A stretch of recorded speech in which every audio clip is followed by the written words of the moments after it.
அதிகாரம் 25. இன்று ஒரு குறள். அருள் உடைமை. குறள் எண் 242.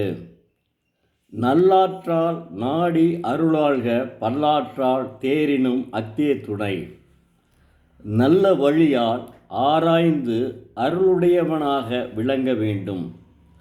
பல வழிகளால் ஆராய்ந்து கண்டாலும் அருளே வாழ்க்கை துணையாக உள்ளது என்கிறார் தெய்வப்புலவர் திருவள்ளுவர்.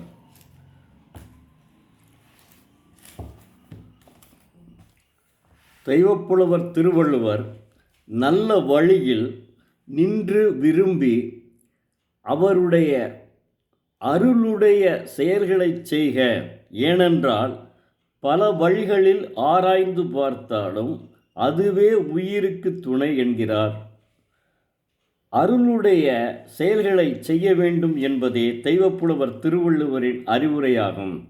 உயிருக்கு துணையாக விளங்கும் அருளுடைய செயல்களை செய்ய வேண்டும். அதுவே நம் அனைவருக்கும் நல்லது. மதுரை தமிழ் நாகனார் எல்லா பொருளும் இதன்பால் உள இதன்பால் இல்லாத எப்பொருளும் இல்லையால் சொல்லால் பரந்தாப வாயன் பயன் வள்ளுவனார் சுரந்த பாவாயை துணை என்று திருவள்ளுவரை புகழ்ந்துள்ளார். எப்படி எத்தனை புலவர்கள் எப்படியெல்லாம் புகழ்ந்திருக்கிறார்கள் என்பதை உணர வேண்டும். தெய்வப்புலவர் திருவள்ளுவர் அவருடைய குணநலன்கள் எப்படி இருக்கும் எழுதையிலே என்று சிந்தித்து பாருங்கள்.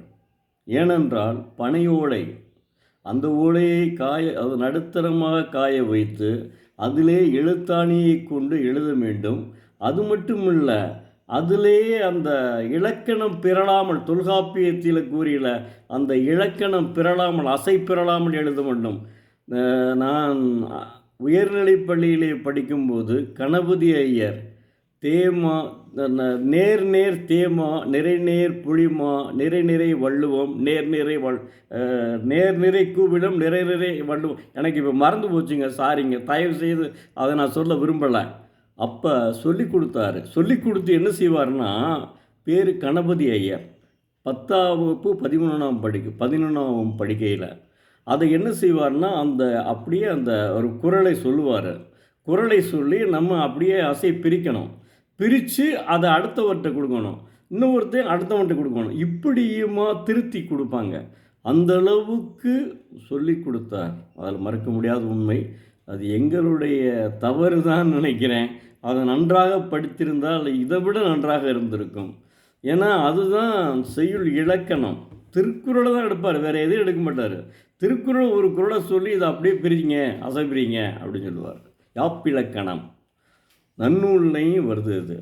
அதனால் இலக்கணம் அந்த ஓலைச்சுவடி எழுதும்போது இலக்கணத்தோடு எழுத வேண்டும். எப்படியெல்லாம் கஷ்டப்பட்டு பாருங்கள். அதனால் தயவு செய்து தினந்தோறும் ஒரு குறளை படியுங்கள், அதன்படி நடங்கள். தங்கள் வாழ்வில் நிச்சயமாக முன்னேற்றம் உண்டும். எழுதி வைத்து கொள்ளுங்கள், நிச்சயம் முன்னேற்றம் உண்டும். நல்லது. நன்று. இனிய நன்று. நாளை மீண்டும் பார்ப்போம்.